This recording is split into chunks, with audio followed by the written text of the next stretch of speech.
we had a case where we had an African-American guy who was a fan of mine. Great fan, great guy. In fact, I want to find out what's going on with him. You know what I'm... Oh, look at my African-American over here. Look at him. Are you the greatest? You know what I'm talking about? Hello.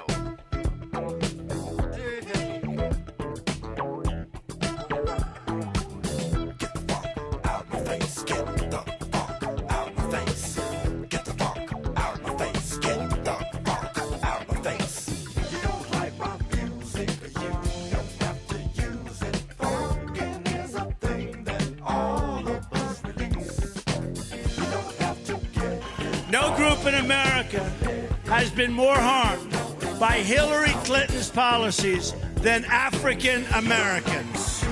No group. No group. If Hillary Clinton's goal was to inflict pain on the African American community, she could not have done a better job. It's a disgrace.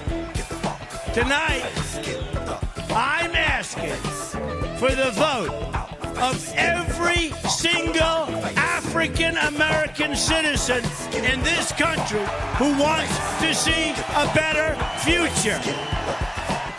Look how much African-American communities have suffered under Democratic control. To those I say the following: what do you have to lose by trying something new like Trump? You know, I just finished watching a video on YouTube that supported Trump's notion of what do blacks have to lose. And, you know, you think about it, and on the surface, it's a nice little sound bite, but he's creating this false narratives that the Democrats have done nothing for blacks. And I know most of you are too smart to drink that Kool-Aid. But in the event that you are trying to even think about taking a sip, let me share these thoughts with you.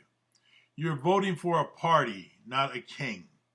The Republicans, remember, met in 2008, the night Obama was elected, and vowed to stop everything that he tried or even thought about proposing.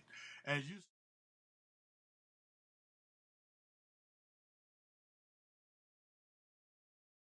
Well, let's say this. You talk about what he had in Congress. Every step of the way, Congress has blocked his jobs bill, blocked even serious talks about the deficits. In fact, let's go to a book that Mr. Draper wrote about the night of the inauguration. There was a meeting at a hotel near the inaugural ball, about a mile away, in which that night there was a group of Republicans, you among them, that was committed to the defeat of President Obama. This is before any of this. He writes about that night, the plan was to show a united and unyielding opposition to the president's economic policies, begin attacking vulnerable Democrats on the airways, win the spear point of the House in 2010, jab Obama relentlessly in 2011, win the White House and the Senate. And Draper writes that you told the group, you, Newt Gingrich, you will remember this day. You will remember this day the seeds of 2012 were sown. Now, you've called the president and Democrats divisive. You said he hasn't done anything. If there was a commitment from day one, before he ever took a seat behind the desk of the Oval Office, that everyone was going to obstruct him, then what he's done has been almost unbelievable against those kind of odds, Speaker Gingrich. Well, look, I mean, there are three different things in this, Al. Reverend Sharpton, if we're going to be on formal names, I'm happy to be Newt, but Reverend Sharpton. The first is it was an important meeting, and I was glad and honored to be part of it. I'm glad you admit you had it, but go ahead. And look, it's obvious. I mean, don't you think that in 2001, when George W. Bush was being inaugurated, a group of Democrats got together and said, how do we get the White House?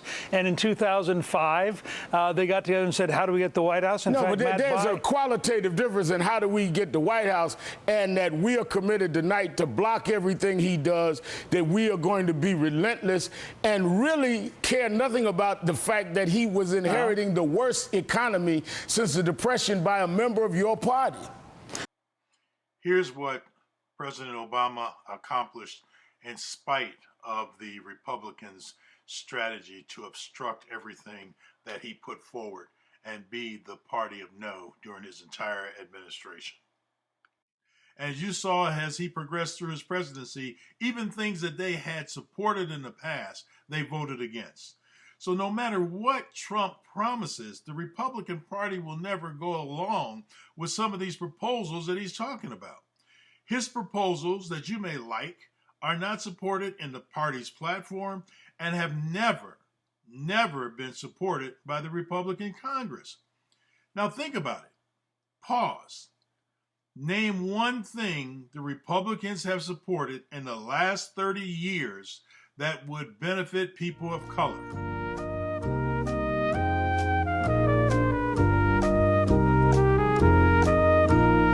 Okay, you give up? No, you should. They call themselves the party of Lincoln because they haven't done a darn thing for blacks since Lincoln was in office. And remember, Lincoln only freed the blacks in the North. The Republicans, remember, are responsible for voter suppression. They want to make it tougher for us to vote. If you look at the recent Supreme Court ruling that struck down what the Republican legislator and governor had done in North Carolina, they said it was specifically targeted at voter suppression in the black community. If you look at all the voter suppression and voter ID laws across the country, they're being proposed by Republican administrations. Remember, it was the Supreme Court that gutted the voting rights bill, and it's primarily a Republican-controlled Supreme Court. It was the Supreme Court that gave us Citizens United, which put all this money into our election system. But more importantly, people talk about who voted for the war in Iraq and Iran. Are you crazy? It's not a matter who voted for it. Who proposed it and started it? It was George Bush, President George Bush, a Republican, that got us into those two wars, which will end up costing us $6 trillion. Now, let me put that in perspective. If you look at the entire annual budget for the United States, everything we do from military to Medicaid to medical, all of those things, all the entitlements as they call them, etc., we spend about $3 trillion. So Bush's decision for us to go into those wars basically flushed $6 trillion or 2 years worth of everything we could possibly do down the drain. And oh yes, all of the infrastructure issues like the electric grid upgrade, water treatment, because there's 41 states that have issues as serious as what you see in Flint. And the highway repair, the free or lower cost of college that both Bernie and Hillary are talking about, the jobs bill, etc., can't be done because of those wars. Wake up and smell the coffee. I leave you with this thoughts. Once again, what programs have the Republicans introduced to help black people that the Democrats tried to stop? Exactly. It's the other way around. Don't get bitten by those ignorant sound bites. As homework, I want you to Google Freeway Ricky Ross and the CIA, and you will see that under the Reagan administration, the CIA introduced cocaine into the black community, which Ricky turned into crack. Think about it.